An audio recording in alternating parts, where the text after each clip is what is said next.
Assalamualaikum warahmatullahi wabarakatuh. Perkenalkan, nama saya Erix Apriliani. NIM saya 2200302081. Saya kelas 1B1.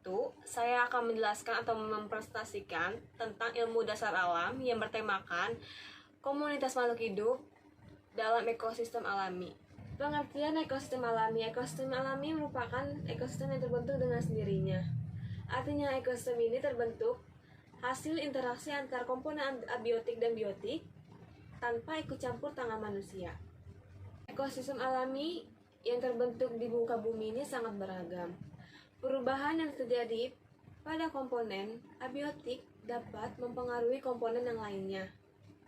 Keseimbangan antara komponen abiotik dan biotik sangat diperlukan untuk menjaga kelestarian ekosistem termasuk komponen yang ada di dalamnya. Kerusakan habitat yang disebabkan oleh alam ataupun tangan manusia dapat merusak keseimbangan yang telah dibentuk. Dan sekarang kita masuk tentang komponen penyusun ekosistem. 1. Kita bisa menjelaskan tentang komponen biotik. Komponen biotik merupakan sekelompok benda tak hidup baik secara kimia ataupun fisik yang menjadi medium tempat hidup dalam ekosistem. Komponen abiotik dapat berupa senyawa organik, senyawa anorganik, dan faktor-faktor mempengaruhi distribusi organisme. Dan kita akan menjelaskan tentang air. Air merupakan faktor abiotik yang sangat penting untuk menunjang suatu kehidupan. Hampir semua makhluk hidup membutuhkan air. Kurang lebih 10-90% tubuh manusia tersusun dari air. Dan yang kedua, udara. Hewan dan manusia menggunakan oksigen yang dapat di udara untuk bernapas dan mengeluarkan karbon dioksida atau CO2 ke udara. Dan contohnya, tumbuhan mengambil karbon dioksida dari udara untuk menghasilkan proses fotosintesis dan menghasilkan oksigen sebagai produk sampingnya. Dan yang ketiga ada cahaya matahari. Tumbuhan dapat melangsungkan fotosintesis karena adanya cahaya matahari. Dan yang keempat ada tanah. Tanah berfungsi sebagai tempat hidup sekaligus berpijak sebagai makhluk hidup dalam suatu ekosistem. Dan selanjutnya ada topografi. Topografi yaitu letak suatu tempat yang dipandang dari ketinggian di atas permukaan laut atau dipandang dari garis bujur atau garis lintang. Topografi yang berbeda dapat mengakibatkan perbedaan penerimaan intensitas cahaya, kelembapan, tekanan udara, dan suhu udara. Dan yang keenam ada iklim. Iklim merupakan cuaca rata-rata di suatu tempat yang sangat luas dalam waktu yang sangat lama, yang terbentuk oleh interaksi sebagai komponen abiotik seperti kelembapan udara, curah hujan, dan cahaya matahari. Dan yang kedua adalah komponen biotik. Komponen biotik terdiri atas semua jenis makhluk hidup. Menurut peran dan fungsinya, komponen biotik terdiri atas produsen, konsumen, dan pengurai. Dan selanjutnya, fungsi komponen-komponen ekosistem. A. Autotrofik, auto artinya sendiri, trofik artinya menyediakan makanannya sendiri. Jadi berarti organisme yang dapat mengintensiskan makanannya itu sendiri atau dapat menyediakan makanannya sendiri. Dan B, ada heterotrofik, artinya organisme yang hanya dapat memanfaatkan bahan makanan yang disediakan oleh organisme lainnya. Dan sekarang kita masuk ke ekologi sebagai ilmu dasar lingkungan. 1. Individu. Individu ialah suatu struktur yang membangun suatu kehidupan dalam bentuk makhluk hidup. Misalnya pohon jambu, pohon pisang, jahe, rumput, dan sebagainya. Setiap pohon disebut individu. Dengan demikian kita katakan individu pisang, individu jambu, individu jahe, dan sebagainya. 2. Populasi. Populasi ialah kumpulan individu sebuah spesies yang mempunyai potensi untuk berbiak silang antar satu individu dengan individu lainnya. Misalnya meskipun banteng ujung kulon dan banteng penanjung Pangandaran sama spesiesnya, yaitu Bos javanicus, jadi kita potensi untuk berbiak silang dihalangi oleh jarak jauh. 3 kumpulan banteng itu disebut 3 populasi. Dan yang ketiga ada komunitas. Komunitas ialah beberapa kelompok makhluk hidup bersama-sama dalam suatu tempat yang bersamaan. Misalnya populasi semut, populasi kutu daun, dan pohon tempat mereka hidup membentuk suatu masyarakat, suatu komunitas. Dan yang keempat ada ekosistem. Ekosistem merupakan interaksi antar makhluk hidup dengan lingkungan abiotiknya. Interaksi makhluk hidup dengan lingkungan bersifat khusus. Jadi, setiap lingkungan memiliki ekosistem yang berbeda. Berbagai bentuk ekosistem antara lain ekosistem darat, ekosistem air tawar, ada danau dan sungai. Danau merupakan suatu badan air yang menggenang dan luasnya mulai dari beberapa meter persegi hingga ratusan meter persegi. 4. Ada ekosistem air laut, yaitu estuasi, pesisir, dan lautan. Yang kedua adalah ekosistem buatan, yaitu ekosistem yang dibentuk dengan tangan manusia, misalnya ekosistem sawah, kolam, dan kebun. Sekarang kita masuk ke interaksi antar komponen biotik yang terjadi pada ekosistem. A. Hubungan netral adalah hubungan yang tidak saling mempengaruhi, dan B adalah hubungan simbiosis, yaitu suatu hubungan yang sangat erat antara dua jenis organisme yang hidup saling berdampingan. Yang pertama adalah simbiosis mutualisme, yaitu hubungan antara dua jenis organisme yang saling menguntungkan, misalkan interaksi antara jamur dan akar tumbuhan yang membentuk mikoriza. Yang kedua, simbiosis komensalisme, yaitu hubungan antara dua jenis organisme yang menguntungkan salah satu organisme, tetapi organisme yang lainnya tidak diuntungkan dan tidak dirugikan. Misalnya, interaksi antar ikan hiu dan ikan remora. Yang ketiga, simbiosis parasitisme, yaitu hubungan antar dua organisme yang merugikan salah satu pihak, sedangkan pihak yang lainnya diuntungkan. Misalnya, interaksi antara cacing perut dan manusia. Yang C, hubungan kompetisi, yaitu jenis interaksi antar organisme yang saling bersaing karena memiliki hubungan yang sama. Misalnya, beberapa jenis burung di hutan yang memakan jenis serangga yang sama. Dan D, hubungan predasi, yaitu suatu hubungan antara organisme yang memangsa dengan organisme yang dimangsa, misal antara hubungan harimau dan rusa. Dan yang terakhir, kesimpulan.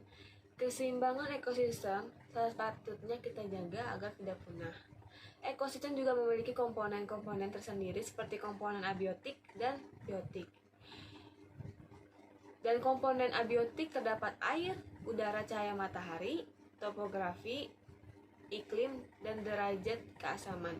Sedangkan yang terdapat dalam komponen biotik adalah produsen, konsumen, dan pengurai. Berikut saya tampilkan video tentang komunitas makhluk hidup dalam ekosistem alami.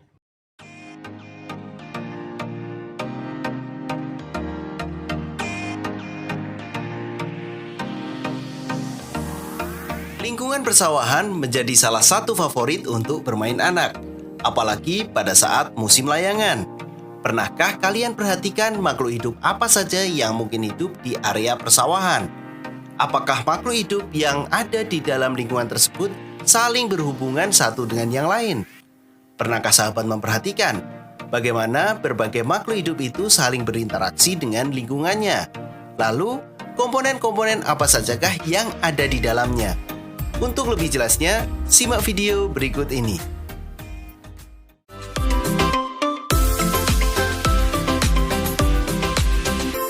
Jangan lupa subscribe channel Mr. Klik agar rekan-rekan mendapatkan update video pembelajaran, tutorial, dan sekilas tentang perkembangan dunia pendidikan. Let's go! Dalam suatu lingkungan terdapat komponen-komponen yang menyusun lingkungan tersebut. Begitu juga area persawahan.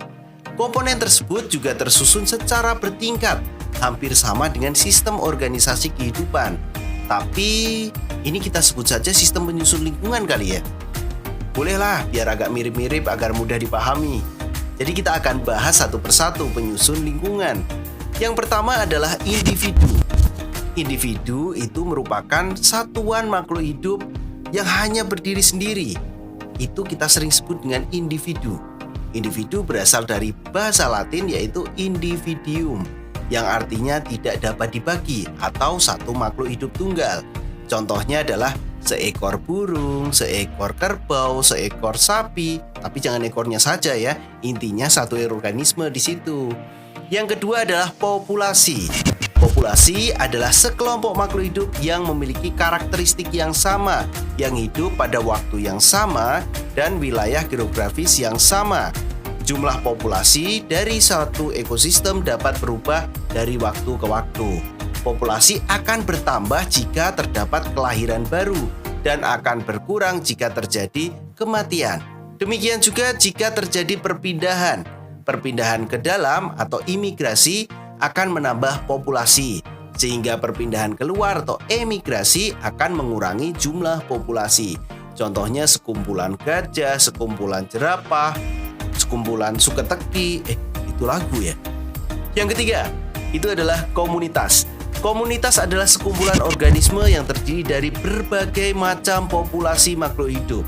Bisa juga kumpulan jerapah dengan kumpulan rumput, dengan kumpulan rusa dan juga macam-macam deh, intinya kumpulan makhluk hidup. Itu adalah komunitas. Selanjutnya ada habitat. Habitat merupakan lingkungan fisik di mana suatu organisme hidup. Kita dapat mengatakan bahwa habitat kambing di padang rumput, habitat kera di atas pohon. Dapat juga dikatakan bahwa habitat adalah tempat hidup asli suatu organisme.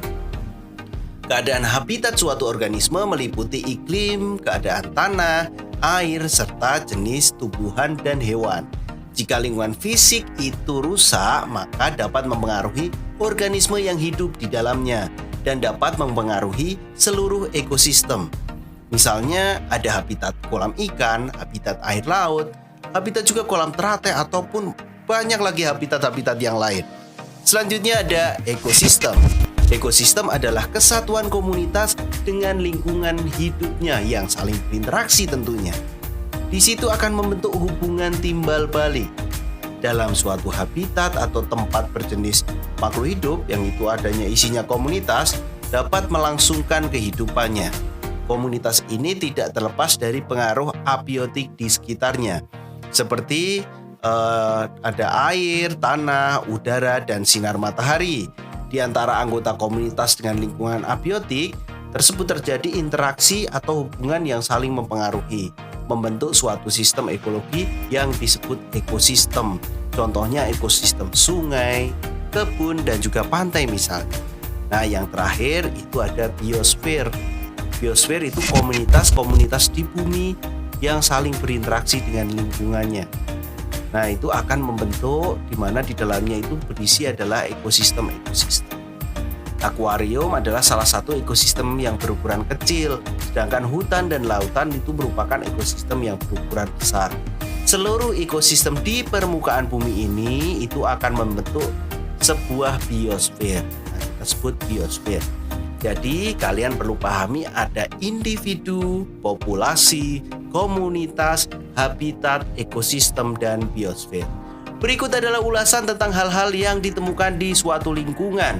Semoga menambah pemahaman untuk sahabat semua. Dan bagi sahabat yang membutuhkan resum dapat menurut di kolom deskripsi ya. Dan apabila suka dan menikmati video-video Mr. Klik, jangan lupa like dan share. Jangan lupa juga subscribe channel Mr. Klik. Semoga video ini bermanfaat. Terima kasih.